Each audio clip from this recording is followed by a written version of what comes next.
우리 옆에 분하고 한번 인사하실까요? 하나님의 복으로 삽시다. 이렇게 한번 인사하겠습니다. 네. 우리 교회 비전을 같이 한번 읽겠습니다. 웨스트LA 이마고데이 교회 시작. 웨스트LA 이마고데이 교회는 하나님의 형상을 회복하고 성령 안에서 새롭게 되어 하나님 나라 복음을 전수하는 믿음 공동체입니다. 아멘. 두 번째 그림 한번 보시죠. 저희가 지금 하나님과의 관계를 살핀 뒤에 자신과의 관계, 나와 내 자신과의 관계에 대해서 계속 살펴보고 있습니다. 7월은 나와 내 자신의 관계 가운데서 물질에 대한 관계에 대해서 계속 살펴봤습니다. 이 8월 달에는 내가 사랑하는 것들에 대해서 한번 깊이 생각을 해보려고 하는데요. 먼저 질문을 좀 드리겠습니다. 옆에 분하고 한번 의논해 보시죠. 가족하고 있을 때 혹시 제일 짜증나는 일은 무엇이신지, 또는 제일 기쁜 순간은 무엇이신지, 한번 내가 사랑하는 사람들과 있을 때 가장 짜증나는 일은 뭐고 또 기쁜 일은 뭔지 한번 잠깐 나눠보시죠. 잠깐 나누시겠습니다.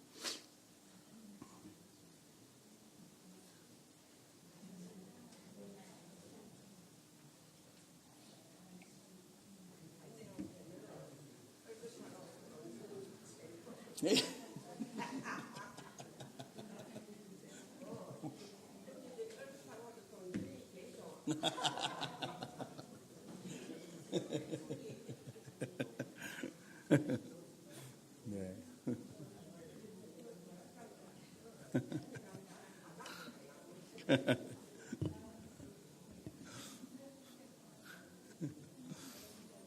네, 저희가 가족하고 살다 보면 기쁠 때도 있지만 짜증이 날 때도 있죠.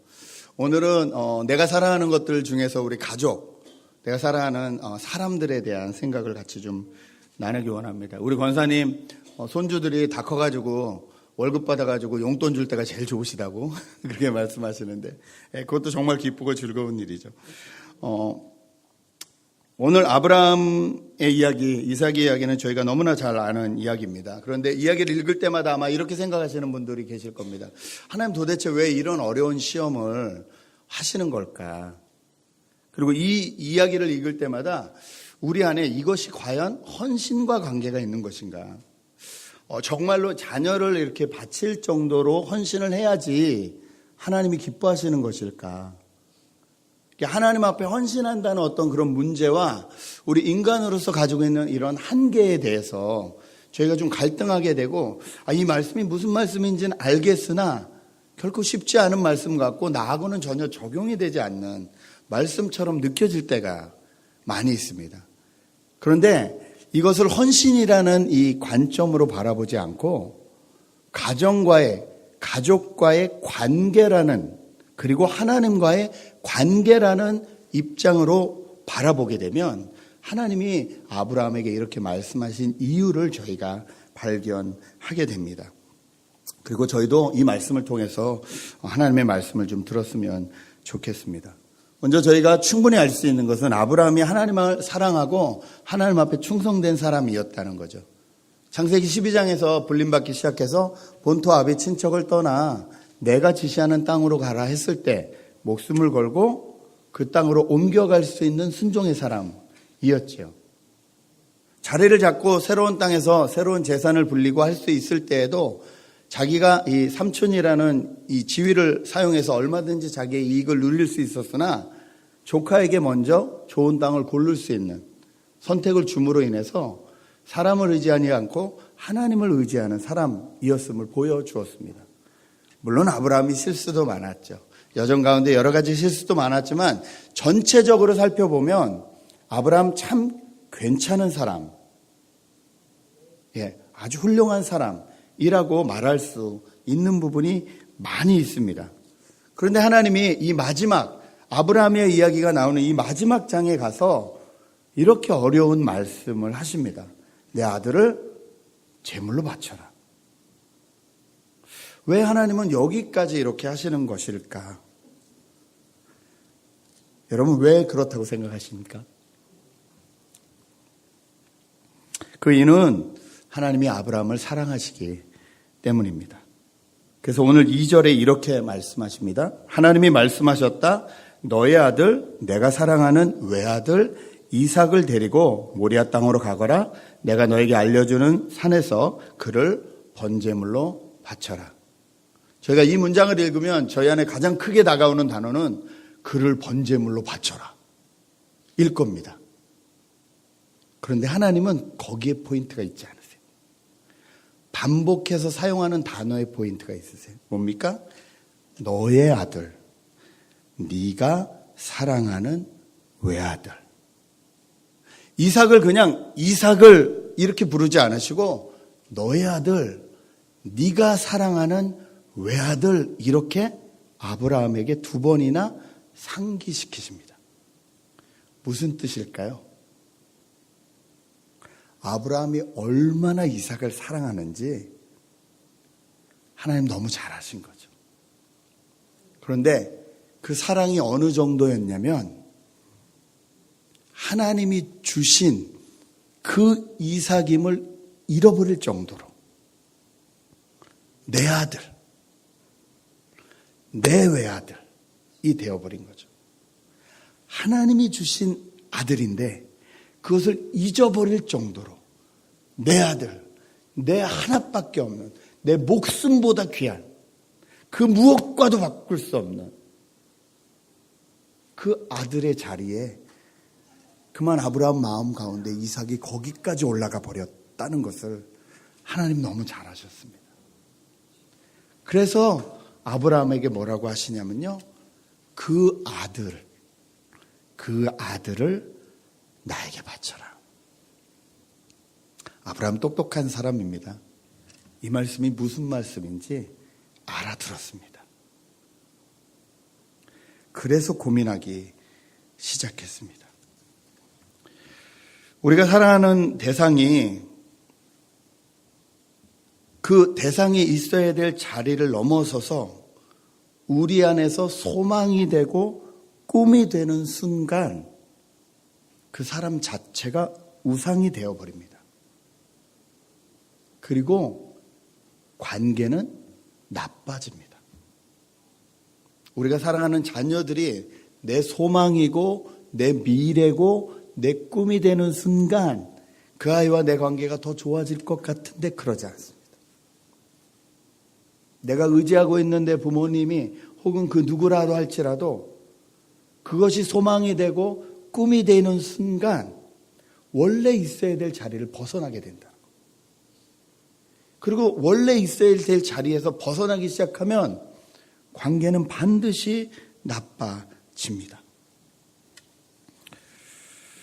하나님은 그것을 너무 잘 알고 계시기 때문에 아브라함에게 이 말씀을 하신 것입니다. 아니 25년이나 기도해서 하나님이 주신 이 아들을 사랑하는 게 뭐가 그렇게 나쁜가 그렇게 생각할 수 있지만 여러분 우리 자신보다 하나님이 우리를 잘 알고 계시다는 것에 대해서 여러분 인정해 드려야 합니다. 그래야 원래 있어야 될 자리에 그 사람들이 있을 수 있습니다. 자녀는 자녀의 자리에 부모는 부모의 자리에 그 자리에 있을 수 있습니다. 그런데 저희는 말은 하나님께 맡깁니다라고 하지만 실제적으로 보면 하나님 앞에 그 아이들을 맡기지 못하는 또 부모님도 맡겨드리지 못하는 행동을 할 때가 너무 많이 있습니다. 가족의 말과 행동에 하나님의 말씀보다 더 가슴이 아프고 영향을 받고 있다면 여러분 우리 스스로를 좀 살펴봐야 됩니다. 혹시 내가 자녀를 우상의 자리에 앉히고 있진 않은지 아니면 내가 하나님의 자리에 앉아서 자녀를 그렇게 바라보고 있지는 않은지 여러분 우리가 한번 좀 살펴봐야 됩니다. 사랑이라는 이름으로 우리는 한다고 하지만 그 사랑이라는 이름을 받는 그 당사자들은 사랑이 아니라 부담감으로 느끼는 경우가 많다는 것을 저희가 인정해야 합니다. 2년 전 큰아들이 샌디에고로 내려가는 길에 고민하다가 저에게 고백을 했습니다. 아빠, 철학적인 입장에서 전능하신 하나님과 이 악이 존재하는 거에 대해서 동시에 존재하는 거에 대해서 나는 이 문제가 해결되지 않아요. 그래서 아빠 난 교회를 그만 다니고 싶어요. 그 말을 하는데 이 대화를 이어가는 과정 가운데 어떨 땐 막 흥분을 하고 어떨 땐 흐느끼기도 하고 그러면서 막 아이가 대화를 하는데 그 대화를 듣는 순간 저는 내내 다른 생각을 하고 있었습니다. 어떤 생각을 하고 있었냐면요. 네가 나한테 어떻게 이럴 수 있냐? 라는 생각이 저를 다스렸어요. 네가 어떻게 나한테 이럴 수 있냐? 그리고 또 하나의 생각. 야, 담임 목사들이 교회를 안 온다 그러면 누가 교회 다니겠냐? 저는 제 아이의 영혼에 대해서 전혀 생각하지 않고 있었어요. 제 체면을 먼저 따지고 있더라고요. 그리고 제가 서운한 것을 먼저 생각하고 있더라고요. 목사의 아들로 태어나 평생 목사의 아들로 살아간 아이가 대학생이 되어서 갈등하고 고민하고 해결되지 못하는 순간 가운데 몸부림쳤던 그 시간들은 하나도 저는 알지 못한 채 그냥 아빠 난 교회를 쉴래요라는 그 말에 그냥 분노가 나가지고 어쩔 줄 모르는 제 모습을 저는 바라봤습니다. 그리고 그 다음부터 대화하자고 하는 모든 대화는 어떻게 해서든지 얘를 설득시켜서 다시 교회로 데리고 오겠다는, 내가 하나님의 자리에 앉아서 이 아이를 내 뜻대로 조종하겠다는 그 자리에서 끊임없이 대화했고, 그럴 때마다 아들은 아주 큰 거부감으로 반항했습니다. 부딪힐 때마다 한 번도 행복해 본 적이 없습니다. 제가 있어야 될 자리를 잊어버렸기 때문에 그렇습니다. 여러분, 저희는 가족하고 이럴 때가 너무나 많다는 거예요. 내가 사랑한다는 거죠. 예. 그런데 내가 사랑하는 것보다 하나님이 그 아이를 더 사랑하신다는 것을 인정해 드리지 못하는 거예요. 어떤 분들은 또 하나님이 알아서 하실 거라는 이유로 내가 귀찮고 힘들고 어렵고 생각하기 싫은 것을 다 그냥 하나님 쪽으로 맡겨버리면서 하나님이 다 알아서 하실 거예요 라고 말할 때도 너무나 많다는 거예요. 제가 전형사역을 오래 했기 때문에 잘 압니다. 젊은 아이들이 얼마나 부모님하고의 관계를 어려워하는지. 엄마 아빠는 날 사랑한다고 하는데 그것이 내 목을 죄인다는 거죠. 뭔가 하나를 하려고 하면 그 잔소리가 먼저 들리는 거예요. 안 하고 싶은 거예요. 관계를 맺기 싫은 거예요. 될 수 있는 대로 그냥 조용히 그냥 넘어가고 싶은 거예요. 정말 대화하고 해야 되는데 대화하면 또 잔소리가 뻔할 것 같고 바뀌지 않을 것 같고, 그러니까 그냥 하나님이 알아서 하시겠지 하면서 그냥 이렇게 대화를 포기하는 수많은 자녀들을 봅니다. 근데 거기서 끝나지 않는다는 거죠. 욕하면서 담는다고 내가 부모가 되는 순간 똑같이 하고 있죠. 제가 저희 아들을 볼 때마다 깜짝 놀라는 게 뭐냐면요. 엄마랑 대화할 때 보면 제가 이 와이프하고 대화하는 것 같아요. 엄마랑 얘기할 때 제 말투를 그대로 해요. 제가 얘기할 때 아내하고 이렇게 이야기하다가 뭐 하면 그래? 이렇게 얘기하거든요. 엄마랑 얘기할 때 그래요. 엄마 뭐뭐해. 엄마 뭐뭐라 그러면 그래? 그 톤도 똑같아요. 자긴 모를 거예요. 자긴 모를 거예요. 그 엄마가 가끔 지적을 해주면 제일 싫어해요. 너 지금 아빠가 똑같아. 그럼 막 싫어해요. 이것이 저희 한계라는 거죠.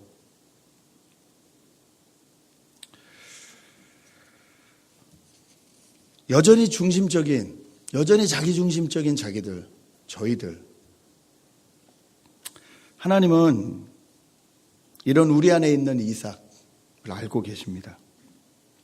이대로 뒀다간 아브라함도 이삭도 다 불행하다는 걸 아시고 아브라함에게 도전하신 겁니다. 네가 진짜 사랑하는 네 아들이라고 말하는, 네 외아들이라고 말하는 이삭을 나에게 바쳐라. 내가 준 그 이삭을 다시 나에게 바쳐라. 아브라함이 3일 동안 이 길을 걸어갔다고 합니다. 저는 이 3일이 아브라함 마음 가운데 이미 하나님의 자리를 차지했던 그 이삭을 다시 하나님의 자녀이자 나에게 맡겨주신 그 자녀, 그 자리로 돌려보내는 시간이었다고 생각합니다. 그렇게 말할 수 있는 이유가 7절부터 나와 있습니다. 7절, 8절 보시죠. 이삭이 그의 아버지 아브라함에게 말하였다. 그가 아버지 하고 부르자 아브라함이 얘야 왜 그러느냐 하고 대답하였다. 이삭이 물었다. 불과 장작은 여기 있습니다만 번제로 바칠 어린 양은 어디 있습니까? 아브라함이 대답하였다. 얘야 번제로 바칠 어린 양은 하나님이 손수 마련해 주실 것이다. 여러분, 이 말씀은요, 아브라함이 하나님이 구해 주실 것을 이미 다 알고 있다, 이런 고백이 아니에요. 그곳에 올라가면 어떻게 될지는 전혀 모르겠고 하나님이 너를 바치라고 했지만 원래 자기의 자리로 돌아가서 자신에게 맡겨주셨던 이삭의 생명을 다시 하나님 앞에 온전히 맡겨드리기로 했다. 내가 사랑하는 아들이지만 이 아들의 생명이 내 것이 아니라 하나님의 손에 있음을 인정해드리기로 했다. 이것이 하나님이 준비하실 것이다 라는 고백이에요. 저는 이 질문과 대답이 있은 뒤에 그 모리아산을 올라가면서 아브라함이 눈물로 아들과 대화했다고 생각합니다. 하나님이 왜 이 일을 행하셨는지, 왜 너를 여기까지 데려와서 너를 제물로 바치라고 했는지, 그렇게 된 것이 내 잘못이라는 것, 내가 너를 하나님보다 우선으로 두고 내가 나도 모르는 사이에 너를 우상의 자리로 넣어서 어쩌면 너가 나 때문에 답답했을 수도 있겠다.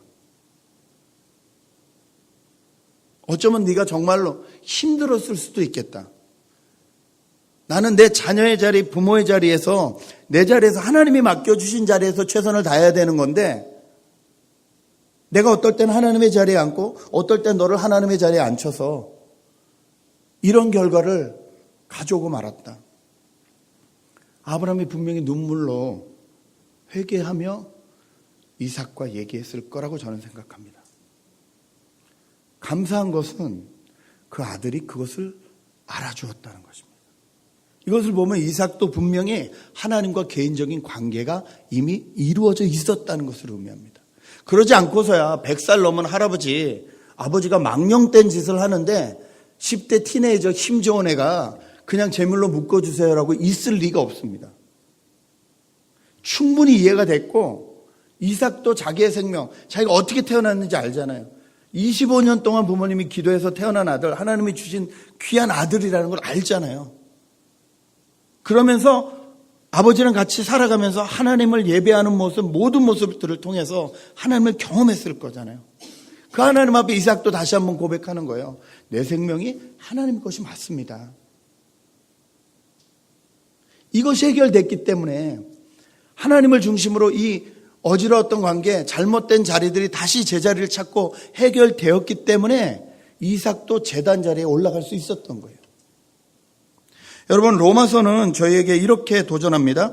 형제자매 여러분, 그러므로 나는 하나님의 자비하심을 힘입어 여러분에게 권합니다. 여러분의 몸을 하나님께서 기뻐하실 거룩한 산 제물로 드리십시오. 이것이 여러분이 드릴 합당한 예배입니다. 우리 몸을 제물로 드린다는 것은 우리를 진짜 불 위에 올려놓는다는 소리가 아니라 우리가 있어야 될 자리에서 벗어나서 다른 자리에 가 있는 그 마음을 다시 제자리로 찾아 이 모든 일의 주권이 하나님의 있음을 인정해 드리는 것, 이것이 우리를 거룩한 산 제물로 드린다는 거예요. 내가 사랑하는 자녀지만 내 것이 아닙니다. 내가 정말 사랑하는 부모지만 내 것이 아닙니다. 내가 할 수 있는 것이 아닙니다. 저는 부모의 자리에서, 저는 자녀의 자리에서, 저는 사랑하는 관계의 자리에서, 형제의 자리에서, 자매의 자리에서 저에게 맡겨진 일을 최선을 다해서 하겠습니다. 그러나 이 모든 것의 주권은 하나님께 있습니다.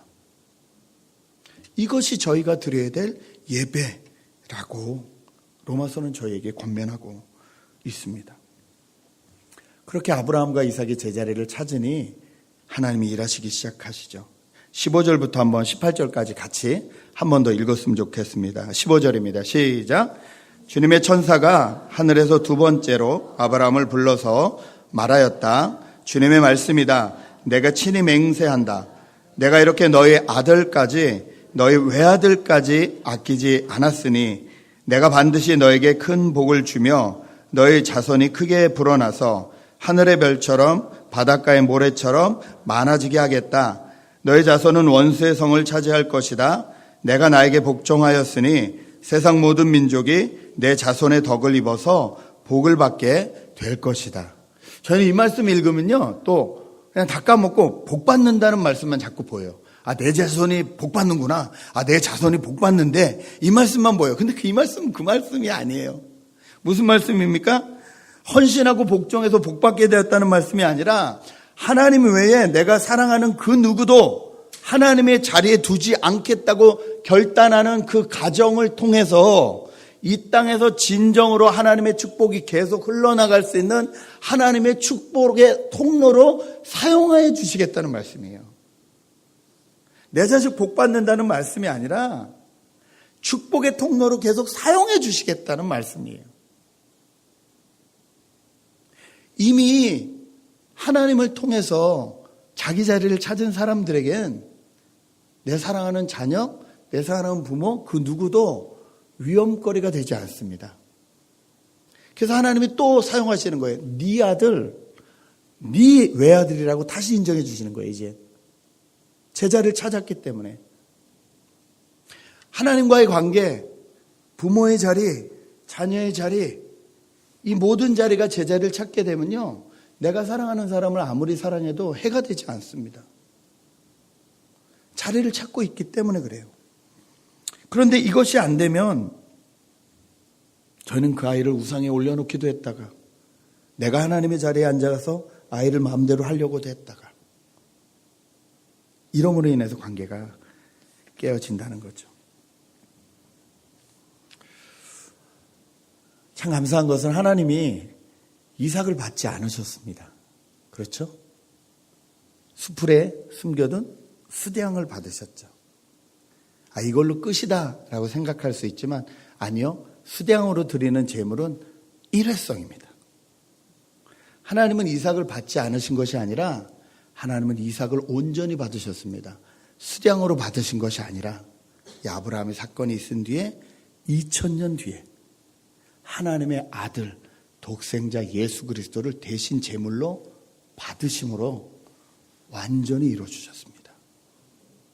그리고 우리가 우상처럼 생각하기 쉬운, 우리가 나보다 더 사랑하는 그 이삭과 같은 존재를 하나님 앞에 다시 가지고 나갈 때, 예수 그리스도의 보혈의 공로 앞에, 그 사랑 앞에 다시 가지고 나갈 때 이제 우리가 흔들리지 않고 서로 인간의 관계로 인해서 갈등하고 고민하지 않고 제자리를 찾아서 행복하게 살 수 있도록 하나님은 그 일을 이루시기 위해서 예수 그리스도를 십자가에 달려 죽게 해주셨다는 것입니다.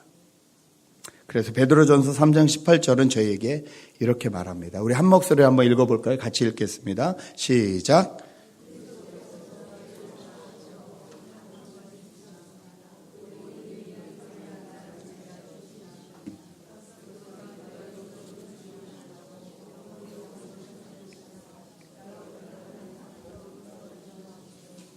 네. 예수님께서 십자가에서 이루어주신 완전한 제사로 인해서 저희는 언제나 하나님 앞에 인도하심을 받을 수 있게 되었습니다. 여러분, 여러분이 사랑하시는 가족을 주님 앞에 가지고 나가십시오. 내 생명보다 귀한 자녀, 손자, 손주. 내가 정말 이 사람들을 우상으로 섬기고 있는지 아닌지 알 수 있는 방법이 있습니다. 그게 뭐냐면요, 그 사람과 대화하거나 무엇인가 할 때, 영향을 받을 때 그 모든 대화와 중심 가운데 하나님이 생각나시는지, 아니면 하나님은 전혀 생각이 안 나고 그냥 이것 자체가 좋으신지,